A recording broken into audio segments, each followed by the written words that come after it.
Universal News TV, votre chaîne d'information la plus crédible. Bondakani et Bertrand Tassinda analysent l'interview récente du président Idriss Déby Itno. Suite à la récente interview donnée par le président de la République du Tchad, son Excellence Idriss Déby Itno, le président Bondakani et le docteur Bertrand Tassinda font une analyse des points forts évoqués au cours de cette interview. Comment comprendre les enjeux de l'internationalisation du compte d'opération du franc CFA? Écoutons maintenant l'analyse du président Bondakani et celle du docteur Bertrand Tassinda. Écoutons. Président Bondakani, alors c'est vous qui avez donc la parole en ce moment. On va revenir sur le plateau pour une dizaine de minutes avant de retourner vers nos téléspectateurs. Président Bondakani.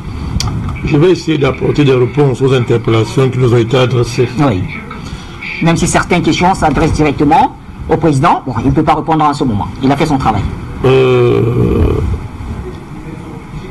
Tout à l'heure, je voudrais vous dire une chose. Pourquoi est-ce qu'on veut internationaliser le compte d'opération? Oui. C'est Bachir. Lorsque, entre guillemets, les grands, c'est-à-dire les vainqueurs de la Deuxième Guerre mondiale, parlons comme ça, je dis grands entre guillemets, hein, ils ne sont pas grands sur le plan de l'éthique, de la morale, ils sont grands dans la violence et la cruauté. Donc quand ces grands-là se sont assis après la Deuxième Guerre mondiale, parlons comme ça, et qu'il fallait que chaque grand mette sur la table ce qu'il apporte pour avoir sa place parmi les cinq là, qui se sont autoproclamés les maîtres du monde. Mais surtout les trois, parce que la Russie et la Chine, c'est autre chose. C'est autre chose.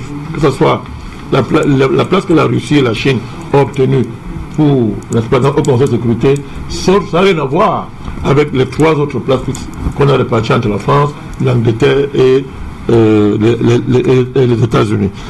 Vous savez, on a demandé à la France, tu as quoi, mon cher Bachir? La France a dit, j'ai mon empire colonial. J'ai les matières premières de mon empire colonial, j'ai ses ressources humaines et j'ai leurs ressources monétaires. Point, M. Bachir. C'est ce que la France a mis sur la table pour être parmi les grands. Je ne vais pas revenir sur l'accord qu'il y a eu entre De Gaulle et Churchill. Je ne vais pas revenir là-dessus, mon cher Bachir. Aujourd'hui, alors qu'il y a une reconfiguration géopolitique mondiale, alors qu'il y a une redistribution des cartes géopolitiques, le même débat se pose aujourd'hui parmi les grands, M. Bachir, sur les Africains qui sont naïfs là. Le même débat se pose, mon cher Bachir. Parmi les grands. Qu'est-ce que la France tu apporte? Tu n'arrives même pas à gérer ton précaré, tu n'arrives même pas à faire ceci, tout ça. Moi, l'Allemagne, depuis les deux guerres, j'ai été battu dans les deux guerres, mais je me suis refait une santé économique par mes propres ressources, mes propres moyens. L'Italie bavarde, tous ces pays-là bavardent, disent que mais toi tu as quoi? Eh bien, la France, pour maintenir son rang, veut encore apporter à la table le franc CFA. Cette fois-ci, en internationalisant le compte d'opération. C'est ce que Bertrand Tassinda essaie de vous expliquer. Si vous ne voulez pas comprendre ça, tant pis. C'est tout. Mais c'est de cela qu'il s'agit, M. Bachir. C'est ça. Pourquoi la France va en Chine? Pourquoi M. Macron coutise M. Poutine reçoit à Paris avec des oignons extraordinaires? Alors qu'il y a 4 ou 5 ans, il y a encore 2 ans en France, on dirait que c'est le démon, que c'est le diable en personne. Mais posez-vous la question. C'est pourquoi? C'est pour qu'il puisse encore avoir une entente sur le dos du continent africain. Donc, il n'est de l'intérêt ni de la Chine, ni de la Russie de tomber dans ce piège. Mais ça arriverait. Et le président Déby a compris ça. Nous les Africains, on prendra nos responsabilités comme on l'a d'ailleurs pris. Ce n'est pas la Russie et la Chine qui ont créé le mouvement du pan-africanisme. Maintenant, je réponds rapidement à ce que nous donnent les leçons de dépassionnement. Il y a les dépassionneurs professionnels qui appellent pour nous dire que vous réagissez avec émotion et passion. Oui, il faut dire la vérité à nos dirigeants. Oui, le président Déby parle trop, il ne pose pas les actes. Et ok, allons-y. Gbagbo parlait et posait les actes. Est-ce qu'on l'a protégé? Qu'est-ce que les Ivoiriens n'ont pas fait pour leur pays? Les Ivoiriens là, qu'est-ce qu'ils n'ont pas donné pour leur pays, M. Bachir? Le président Gbagbo est où? Il est à la CPI. Il est libre, ne peut pas rentrer chez lui. Humilié. On a violé tous les droits humains du président Gbagbo et de son ministre Charles Blé Goutté. Et de son épouse. Une justice et de son épouse. La justice la plus abracadabranteuse que le monde ait jamais connue. Je reprends un mot de M. Chirac. Qu'est-ce que Kadhafi n'a pas donné à son peuple? Il n'a pas posé les actes, Kadhafi? On l'a assassiné. Devant tous les Africains, nous avons vu. Impuissant, on pouvait dire, on l'a vu là, devant nous. On a tué Kadhafi comme un rat. Parlons comme ça. Et ceux que l'ont tué nous narguent encore. Sarkozy nous nargue. Obama nous nargue. Cameroun nous nargue. Bensouda nous nargue. L'Union européenne nous nargue. Ils ont tué Kadhafi en monde de vision. Ce sont des tueurs en monde de vision. Sankara, tu m'as posé les actes, Sankara? Il a posé les actes. Il a parlé fort. Il a posé des actes. Il a dit un jour, un de président, parlant de la dette, il a dit que c'est le Burkina Faso décide aujourd'hui qu'il ne paie plus la dette, dès demain je serai plus au pouvoir. Oui. Mais qui a parlé fort que Sankara dans ce continent? Il n'y en a pas. Qui a parlé fort? Il est où Sankara? On l'a tué. Mais qu'est-ce qu'il y avait les Africains? Mais qu'est-ce qu'il y avait les Africains? Il faut qu'on se parle sincèrement. Ça veut dire qu'il faut intégrer tout ça dans une nouvelle stratégie, une nouvelle démarche. Il faut intégrer tout ça. C'est peut-être que nous, les néo-panafricanistes, on a compris ça, c'est-à-dire on a fait une stratégie graduelle qui intègre cela, mes chers amis. Vous voyez que le président Déby se fasse à la cri. Vous connaissez l'héritage du président Déby en termes d'héritage colonial, le Tchad. Je vous conseille, allez lire l'histoire du Tchad. Asseyez-vous, vous qui avez appelé là, asseyez-vous, fouillez l'histoire du Tchad, lisez ça pendant 2 jours, vous changerez d'avis et vous comprendrez la situation dans laquelle le président Déby se trouve. Mais c'est très facile de transférer sur des gens ce qu'ils ne peuvent pas faire. C'est un combat qui nous engage tous. Et nous, la nouvelle génération, c'est davantage notre responsabilité que les présidents comme les Déby et les autres. Il faut le dire ouvertement, mes chers amis. C'est pour ça que le néo-panafricanisme a intégré ça dans ta stratégie. Mais vous, les démocratiseurs, vous dites que non, c'était les dictateurs. Et que non, il faut la démocratie. Et alors, c'était moi un seul président démocratiquement élu, d'après vous, dans le continent africain, qui a parlé un jour du franc CFA.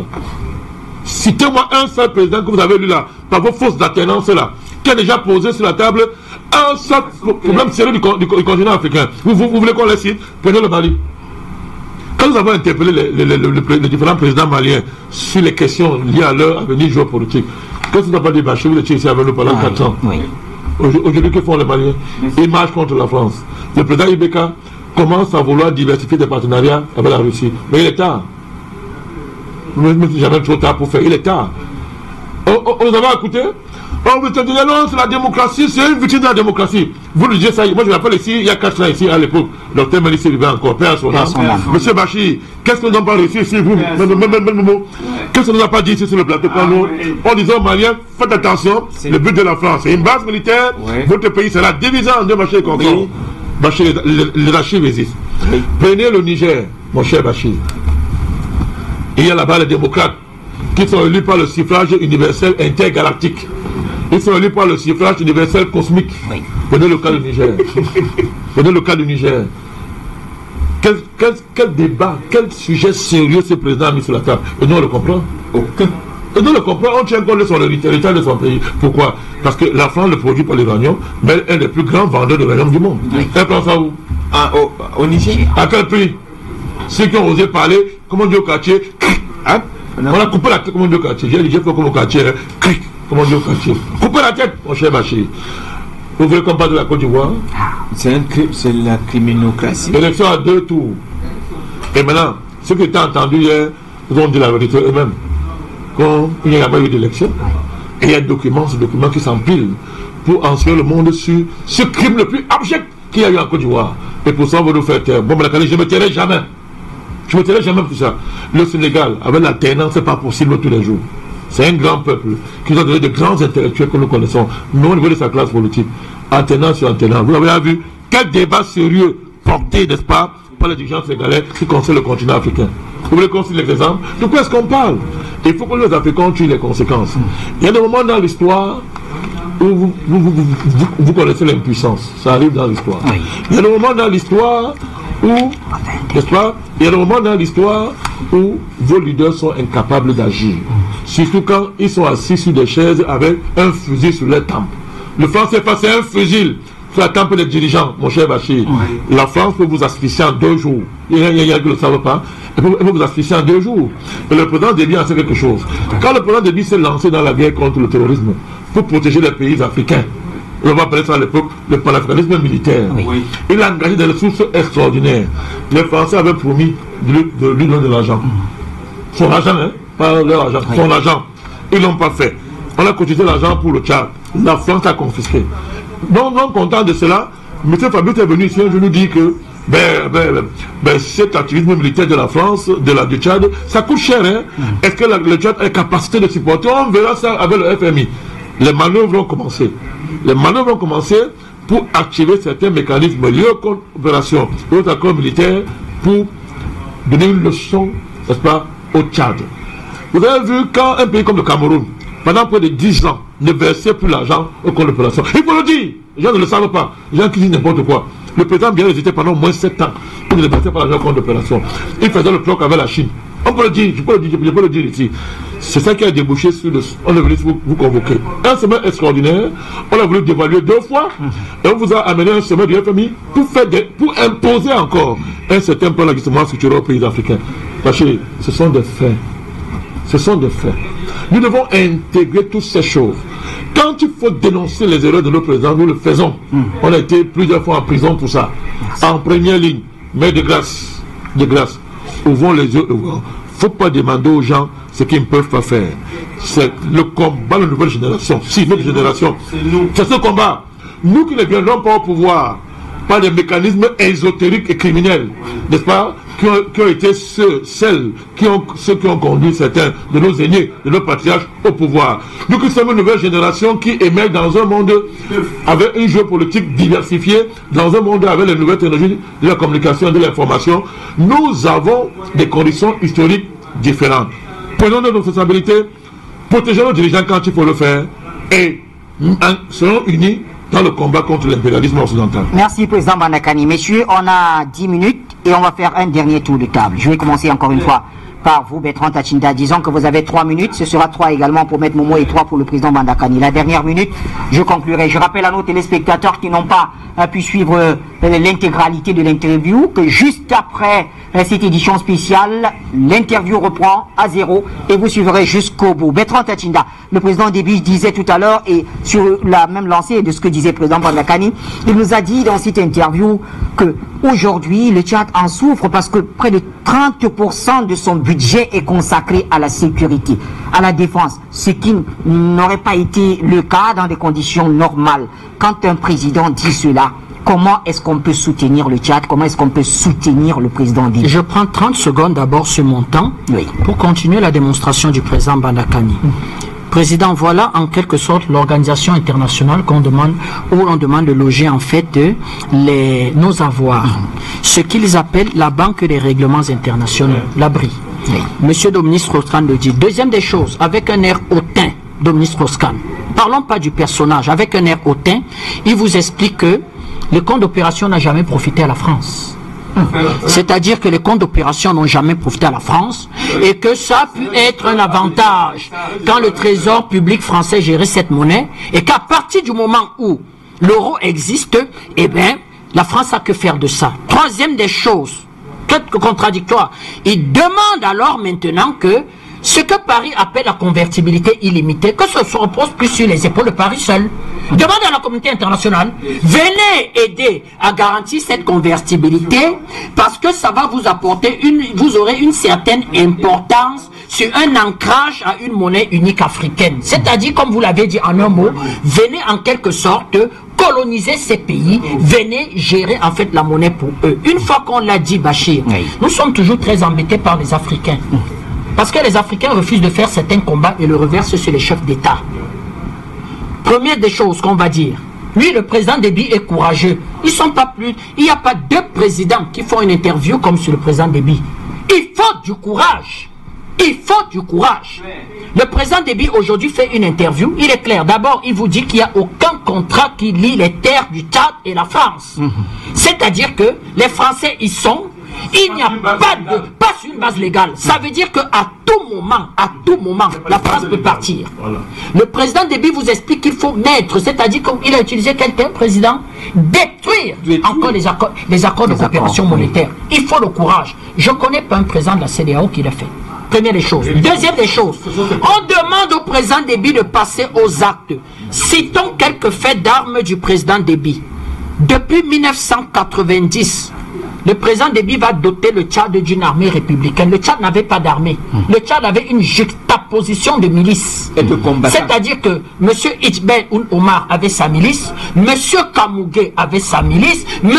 Hissène Habré, entretenu par cette ordure de Jean-Christophe Mitterrand, chaque fois que je prononcerai son nom, je le dirai, avec une milice, eh bien c'était une juxtaposition de milices. Le président Déby va donner au Tchad une armée républicaine est sans doute l'armée la plus courageuse et la plus solide qui existe en Afrique. Ce ne sont pas des actes. C'est tombé du ciel. Eh bien, ceux qui appellent en fait pour donner des leçons en fait de passion.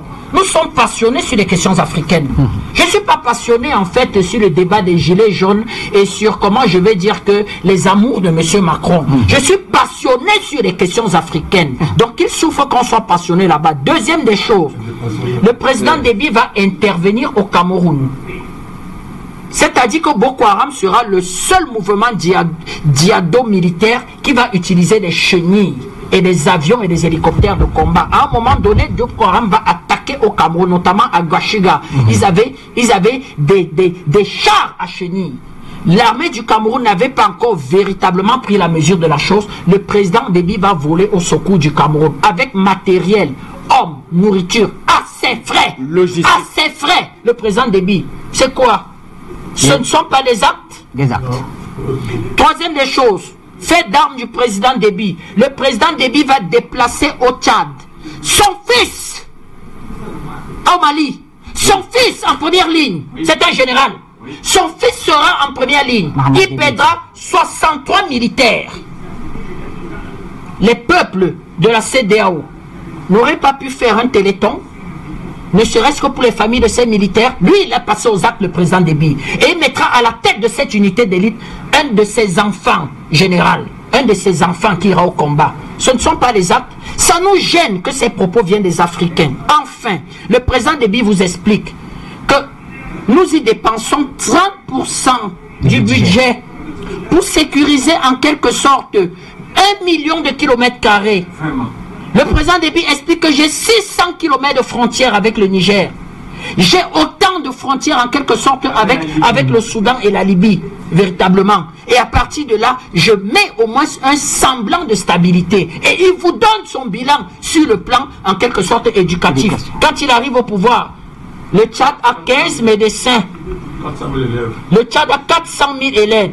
Il a combien d'universités présentes? J'ai oublié le chiffre. Il a 17 universités. Ce ne sont pas les actes. Donc non, on peut tout reprocher au président Déby. On ne peut pas lui reprocher son volontarisme, son courage et ce véritable panafricanisme. Parce qu'il sera à la réunion de sécurité de Yaoundé, à côté de son patriarche et frère, le président Déby. Et d'ailleurs, nous allons toujours saluer le peuple béninois et le peuple nigérien, et le président Biya, excusez-moi, et le peuple nigérien, pour avoir participé en quelque sorte à cette force multinationale mise sur des deniers simples. Voilà en quelque sorte, et enfin pour finir, il a mis dans son pays ce qu'on appelle une démocratie apaisée. C'est-à-dire qu'il va faire un très grand dialogue national et il va constitutionnaliser les résolutions et appeler en quelque sorte les opposants de toujours pour que plus jamais au Tchad, plus jamais que les règles soient consensuelles et que le débat politique au Tchad, plus aucun enfant ne prenne des armes. Voilà. Merci Bertrand Tatinda. Notre génération va s'appuyer sur ces acquis pour mettre le franc CFA hors d'état de nuire. Merci Bertrand Tatinda. Et donc c'est donc là l'un des l'une des résolutions, vais-je dire, du cadre national du dialogue politique du CNDP au Tchad. Le président Idriss Déby Itno reste un grand panafricaniste et tous les Africains se doivent de le savoir. C'est du moins l'essentiel qui en ressort de cette interview. Ici, Christine Muriel, pour Universal News TV. Merci de suivre Universal News TV sur YouTube, nous vous rassurons que les informations que nous diffusons au quotidien sont suffisamment crédibles.